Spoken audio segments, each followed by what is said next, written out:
ஜானகி அம்மாவுக்கு அன்று இரவு என்ன நடந்தது, ஏன் இந்த விஷயத்த குடும்பமா மறைக்கிறாங்க அப்படிங்கிற மாதிரி நிறைய விஷயங்கள் இன்னைக்கு சமூக வலைதளங்கள்ல சலசலப்பை ஏற்படுத்தியிருக்கு.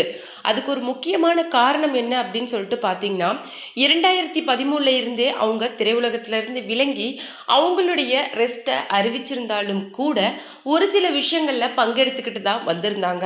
ஆனாலும் முழுக்க அவங்க ரெஸ்ட் எடுத்ததுக்கு காரணம் அப்படின்னுமே ஓய்வை அறிவிக்கிறதுக்கு முன்னாடியே அவங்க அவங்க பண்ணி கொடுக்க வேண்டிய வேலைகளை முடிச்சிட்டாங்க.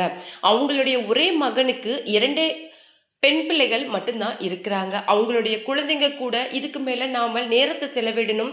ஏன்னா கிட்டத்தட்ட ஒரு சின்ன வயசுல இருந்தே 10-12 வயசுல இருந்தே ஸ்டூடியோக்குள்ளேயே அவங்களுடைய காலங்கள் கிட்டத்தட்ட 60 ஆண்டு காலங்கள் மேல கழிஞ்சிடுச்சு. நிறைய பாடல்கள், ஸ்டேஜ் ஷோ அப்படின்னு சொல்லிட்டு அவங்களுடைய வாழ்க்கை அதுலேயே முடங்கி போயிருச்சு. இனிமேல பெத்த பையனோடையும் பேர குழந்தைகளோடையும் நேரத்தை செலவிடலாங்கிறதுக்காக தான் ஓய்வையே அறிவிச்சாங்க. அதை தொடர்ந்து என்ன ஒரு விஷயம் நடந்திருக்கு அப்படிங்கிறத பற்றி தான் இந்த வீடியோவில் நாம் தெளிவாக பார்க்க போகிறோம். வீடியோக்குள்ளே போகிறதுக்கு முன்னாடி சேனலுக்கு புதியவராக இருந்தால் மறக்காமல் சப்ஸ்கிரைப் பண்ணிக்கோங்க. வாங்க வீடியோக்குள்ளே போகலாம். ஜானகி அம்மாவுக்கு பிடிச்ச ஒரே விஷயம் ரொம்பவும் அமைதி, இயற்கையோடு இருக்கிறது. இந்த 2 விஷயம் மட்டும்தான் அவங்களுக்கு ரொம்பவும் பிடிக்குமா. அதுக்கு ஒரு காரணமே 60 ஆண்டுகளுக்கு மேலே அவங்களுடைய வாழ்க்கை அப்படிங்கிறது ஸ்டூடியோக்குள்ளேயே முடங்கி இருந்திருக்கான். அவங்களுக்கு பிடிச்சதெல்லாம் என்ன அப்படின்னா இயற்கையோடு ஒன்றிணைஞ்சு இருக்கிற விஷயம் மட்டும்தான் அவங்களுக்கு பிடிக்கும். அது மட்டும் இல்லாமல் அவங்கள அப்பப்போ சந்திக்க வர நிறைய ரசிகர்கள், அது மட்டும் இல்லாமல் திரையுலகத்தை சேர்ந்தவங்க அப்படின்னு சொல்லிட்டு அவங்கள சந்திக்க வந்தாலும் கூட அவங்க கிட்ட அவங்க கேட்குற ஒரு விஷயம் என்ன அப்படின்னு சொல்லிட்டு பார்த்தீங்கன்னா, தயவு செய்து கலைஞர்களுக்கு அங்கீகாரம் கொடுக்கறத மறந்துடாதீங்க. ஏன்னா அங்கீகரிக்கப்படாத கலைஞன் அப்படிங்கிறது கொலை செய்யறதுக்கு சமானம் அப்படிங்கிற மாதிரியும் சொல்லியிருக்காங்களாம். ஏன்னா இவங்க லேட்டராக கிடைச்ச அந்த பத்மபூஷன் விருதையே வேணாம் அப்படின்னு சொல்லிட்டு சொன்னவங்க.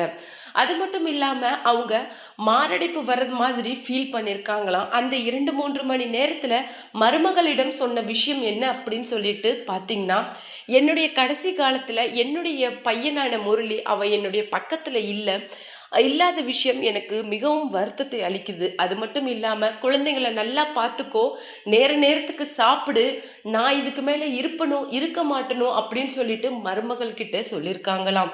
ஏன்னா அதுக்கு காரணம் என்ன அப்படின்னு சொல்லிட்டு பார்த்தீங்கன்னா, அவங்களுக்கு மாரடைப்பு அப்படிங்கிறது இதுக்கு முன்னாடி ஏற்பட்டிருந்தப்போ கூட உஷாரான அவங்க மருமகள் கிட்ட சொன்ன விஷயம் என்ன அப்படின்னு சொல்லிட்டு பார்த்தீங்கன்னா, நான் இறந்தாலும் கூட எப்பவுமே உங்க கூட தான் இருப்பேன், உங்க கூட இல்லை அப்படிங்கிற மாதிரி கவலைப்படாதீங்க அப்படிங்கிற மாதிரியும் சொல்லியிருக்காங்க.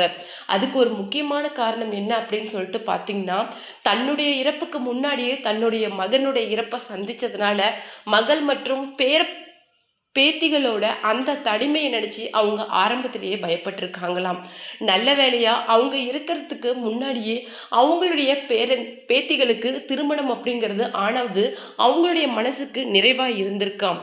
அது மட்டும் இல்லாமல் அவங்க மருமகள் கிட்ட சொன்ன விஷயம் என்ன அப்படின்னு சொல்லிட்டு பார்த்தீங்கன்னா, நான் இறந்தாலும் கூட என்னுடைய முழு ஆசிர்வாதமும் உனக்கு இருக்கும், நீ எதுக்குமே கவலைப்படாத அப்படின்னு சொல்லியிருக்காங்களாம். ஏன்னா தனக்கு மகள் இல்லாத குறைய தன்னுடைய மருமகள் போக்கியிருக்காங்க அப்படின்னும், மகனையும் மருமகளையும் சமமா பாவிச்சு இதுவரைக்கும் ஜானகி அம்மா நடத்தியிருக்காங்க அப்படின்னும் சொல்லப்படுது. அதுக்கு அவங்களுடைய மருமகள் சொன்ன விஷயம் என்ன அப்படின்னு சொல்லிட்டு பார்த்தீங்கன்னா, இன்னைக்கு எங்களுடைய உயிர் உடலை விட்டு போகிற அளவுக்கு நாங்கள் வருத்தத்தை அனுபவிச்சிருக்கிறோம். அதுக்கு காரணம் எங்களோட இருந்த எங்களுடைய ஒரு வீட்டு தெய்வம் எங்களை விட்டு போயிடுச்சு. ஏன்னா அப்படி ஒரு மனுஷிய என்னுடைய மாமியார் அப்படிங்கிறது மட்டும் இல்லாமல் இப்படி ஒரு மனுஷிய இந்த உலகத்தில் யாருமே சந்திக்க முடியாது. மனதளவில் குழந்தை போலவும் இன்னைக்கு 80 வயதிலும் இருந்திருக்கிறாங்க. எங்களுடைய முழு வாழ்க்கையோட அர்த்தமாக அவங்க தான் இருந்திருக்காங்க. இன்னைக்கு அவங்களே எங்களை விட்டு போயிட்டாங்க அப்படின்னு சொல்லிட்டு நாங்கள் நினைக்கும் போது எங்களுக்கு அந்த வாழ்க்கை எந்த அளவுக்கு இனிமேல் இருக்க போகுது அப்படிங்கிறத விட அவங்க இருந்த நாட்களோட அந்த நினைவுகளோடையே எங்களுடைய மற்ற நாட்களையும் நான் கழிச்சிடுவேன். என்னுடைய கணவர் இருந்த அந்த விஷயத்தை என்னால் தாங்க முடியல. அதுக்கு அடுத்தது என்னுடைய மாமியாரா மட்டும் இல்லாமல் என்னுடைய அம்மாவா என்னுடைய துணையாக இருந்த ஒருத்தங்களும் என்னை விட்டு போயிட்டாங்க அப்படிங்கிற விஷயத்த நினைக்கும் போது எனக்கு மிகுந்த அளவுக்கு வருத்தத்தை அளிக்குது.